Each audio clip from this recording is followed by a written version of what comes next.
Welcome to ஆர்விஏ சமையல். இன்றைக்கி நம்ம பார்க்க போகிறது அரிசி மாவில் அடை எப்படி செய்கிறதுங்கிறத பார்க்க போகிறோம். இந்த அடைக்கு தேவையான சைட் டிஷ், அதாவது தேங்காய் சம்பல் எப்படி செய்ய போகிறோங்கிறதையும் இப்போ பார்க்க போகிறோம். அதுக்கு முன்னாடி எங்கள் சேனலில் வர வீடியோஸ் உங்களுக்கு தொடர்ந்து கிடைக்க எங்களோட சேனலை சப்ஸ்கிரைப் பண்ணுங்கள். அடைக்கு தேவையான பொருட்கள் பார்ப்போம்.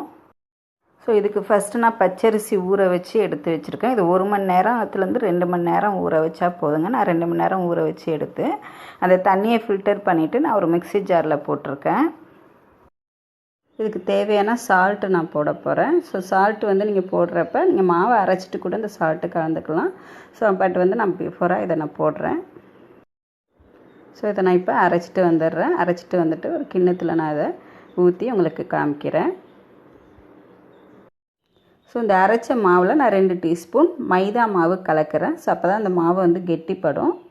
ஸோ 2 டீஸ்பூன் மைதா மாவு கலந்துங்க. நீங்கள் இந்த அரிசி ஊற வச்சு செய்யணும்னு தேவையில்லைங்க. நம்மள்கிட்ட இடியப்ப மாவு இருந்ததுன்னா இடியப்ப மாவில் நம்ம எப்படி இடியப்பத்துக்கு தண்ணி கொதிக்க வச்சு கலப்போமோ அதே மாதிரியே நம்ம கலந்து மாவு ரெடி பண்ணலாம். மைதா மாவு தேவையான அளவு கலந்ததுக்கப்புறம் அடுத்தது நான் சின்ன வெங்காயம் சின்ன சின்னதாக கட் பண்ணி வச்சுருக்கேன், அதை போடுறேன். தேங்காய் திருவல் அடுத்தது போட போகிறேன். உங்கள்கிட்ட தேங்காய் சின்ன சின்னதாக கட் பண்ணியும் நம்ம போடலாம். நான் இங்கே திருவி வச்சுருக்கேன். ஸோ அதையும் அதில் சேர்த்துக்கிறேன். சேர்த்துட்டு ஒரு 2 காஞ்ச மிளகாய் நம்ம எடுத்துக்கிட்டால் போதும். நான் இதில் ஒரு சுண்டு அரிசி ஊற வச்சு எடுத்துருக்கேன். அதுக்கு நான் இவ்வளோ பொருட்கள் நான் போடுறேன். இந்த மிளகாய் போடுறப்ப அதில் உள்ள விதையை எடுத்துகிட்டு போடுங்க, இல்லைன்னா மிளகாய் விதை அங்கங்கே இருக்கும். ஸோ அது நல்லா இருக்காது. அதனால் மிளகாய் விதையை எடுத்துட்டு நான் ஒரு 4-5 துண்டாக கட் பண்ணி போடுறேன். போட்டுட்டு இப்போ நல்லா கலந்து விடணும். ஏற்கனவே நம்ம சால்ட்டு போட்டு அரைச்சாச்சு. ஸோ அப்போ சால்ட்டு போடலை அப்படின்னு சொன்னால் நீங்கள் இந்த ஸ்டேஜில் சால்ட்டு போட்டு கலந்துக்கலாம். ஸோ இது எல்லாமே நல்லா மிக்ஸ் பண்ணிங்க. மிக்ஸ் பண்ணிவிட்டு நமக்கு இந்த அடை மாவு கண்டென்ஸுக்கு வரல அப்படின்னு சொன்னால் இன்னும் கொஞ்சம் நம்ம மைதா மாவு கலந்துக்கலாம். இதே நம்ம இடியப்ப மாவில் நம்ம எடுத்துக்கிட்டோம்னா நமக்கு தண்ணி அதிகமாக சேராது. ஸோ மைதா மாவுலாம் நம்ம போடணும்னு தேவையில்லை. ஸோ இப்போ நல்லா இந்தமாரி கலந்து விட்டுங்க. ஸோ இது நான் மிக்சியில் போட்டு அரைச்சதால் கொஞ்சம் தண்ணியோட அளவு அதிகமாகிடுச்சு. அதனால் இன்னும் கொஞ்சம் நான் மைதா மாவு போட்டு கலக்க போகிறேன். ஸோ கலந்ததுக்கப்புறம் உங்களுக்கு எப்படி இருக்குதுன்னு காமிக்கிறேன். இந்த மாவை கையில் நம்ம பிடிக்கிறப்ப ஒட்டாத மாதிரி இருக்கணும். ஸோ இந்த மாதிரி நம்ம அந்த மாவை கலந்து வச்சுக்கணும். அடைக்கு மாவு ரெடி ஆகிடுச்சு. அடுத்தது இதுக்கு சைடிஷ்க்கு நம்ம என்னென்னங்கிறத பார்க்க போகிறோம். ஸோ சைடிஷ்க்கு நான் தேங்காய் சம்பல் செய்ய போகிறேன். இதுக்கு 2 சின்ன காஞ்ச மிளகாய் போட்டிருக்கேன். அதையும் விதையை எடுத்துகிட்டு நான் போடுறேன். ஸோ போட்டதுக்கப்புறம் இப்போ நான் தேங்காய் திருவல் ஒரு 1/2 கப் வச்சுருக்கேன். நம்ம தேங்காய் எவ்வளோ வேணாலும் இதுக்கு போடலாம். சம்பலுக்கு நமக்கு எவ்வளோ சைட் டிஷ் வேணுமோ அந்த அளவுக்கு நம்ம தேங்காய் அதிகமாக சேர்த்துக்கலாம். ஸோ தேங்காய் திருவினது போட்டுட்டு இப்போ நான் 1 டீஸ்பூன் அளவு ஜீரகம் போட போகிறேன். ஸோ அந்த 1 டீஸ்பூன் அளவு ஜீரகம், ஜீரகத்தை போடுறேன். ஸோ அடுத்து ஜீரகத்துக்கு அப்புறம் சால்ட்டு தேவையான அளவு போட்டுங்க. சால்ட்டு போடுறப்ப கொஞ்சம் கம்மியாகவே போட்டுங்க. நம்ம டேஸ்ட் பண்ணி பார்த்துட்டு அதுக்கப்புறம் வேணும்னா கலந்துக்கலாம். ஸோ சம்பல் கொஞ்சம் நொரன்னு தான் இருக்கும். நம்ம கையில் தொட்டு பார்க்குறப்ப நொரன்னு இருக்கணும். ஸோ அதுக்கு தகுந்தாப்பில் ஒரே ஒரு ட்ரிப்பு மட்டும் நம்ம அது ஒரு டைம் அடித்தா போதும். அடிச்சுட்டு வந்ததுக்கப்புறம் திரும்ப இதில் நான் சின்ன வெங்காயம் அரிஞ்சு வச்சுருக்கேன், கட் பண்ணி வச்சுருக்கேன், அதை போடுறேன். நம்ம முழுசாக போட்டோம்னா அது சரியாக அரைப்படாது. ஸோ சின்ன வெங்காயம் நல்லா கட் பண்ணி இந்த மிக்ஸி ஜார்லேயே போட்டுங்க. இப்போ திரும்ப ஒரே ஒரு ரொட்டேஷன் மட்டும் விட்டால் போதும். விட்டுட்டு 1 செகண்ட் அரைச்சிட்டு திரும்ப எடுத்துடுங்க. ஏன்னா கையில் எடுத்து பார்க்குறப்ப இது நமக்கு நொரன்னு இருக்கணும். இது கொஞ்சம் கூட தண்ணி ஊற்றாமல் அரைக்கணுங்க. ஸோ இதை நம்ம கையில் எடுத்து பார்க்குறப்ப இந்த மாதிரி கொரன்னு இருக்கணுங்க. அவ்வளோதாங்க, நமக்கு தேங்காய் சம்பல் ரெடி. இதை ஒரு பவுலில் எடுத்து வச்சுங்க. இப்போ ஸோ நான் இரும்பு கடாய் அடைக்கு எடுத்துருக்கேன். ஸோ உங்களுக்கு எந்த கடாய் இருக்கோ அந்த கடாயை எடுத்துக்கலாம். மாவு ஒரு உருண்டை கையில் எடுத்து இந்த மாதிரி எடுத்து தட்டணுங்க.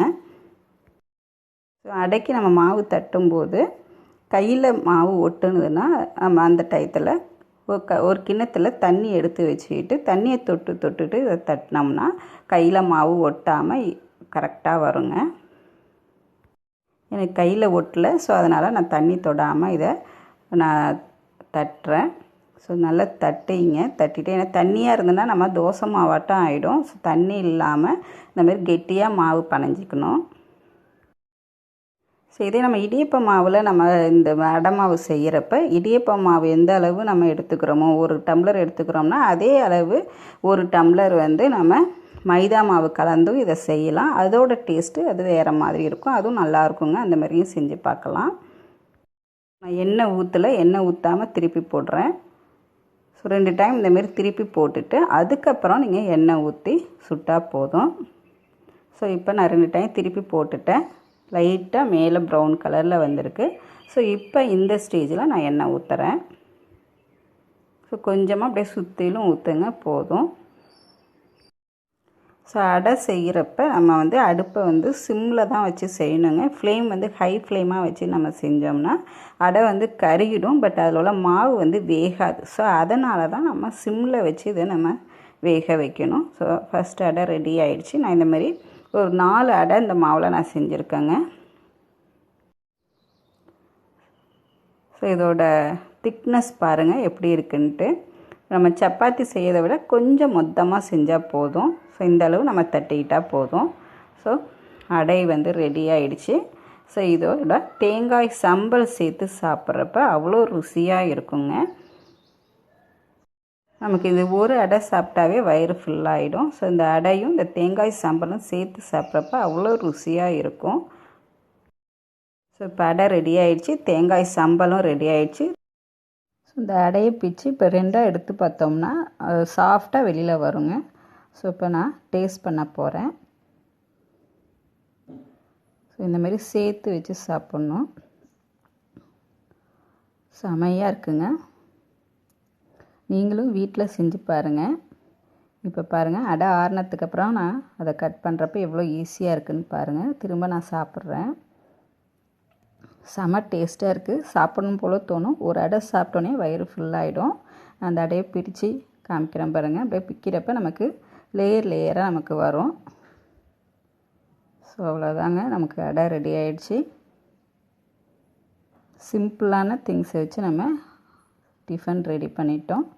ஸோ உங்கள் வீட்டில் நீங்கள் செஞ்சு பாருங்கள். உங்களுக்கு இந்த வீடியோ பிடிக்கும்னு நினைக்கிறேன். ஸோ எல்லாருக்கும் ஷேர் பண்ணுங்கள், சப்ஸ்கிரைப் பண்ணுங்கள், லைக் பண்ணுங்கள். தேங்க்யூ.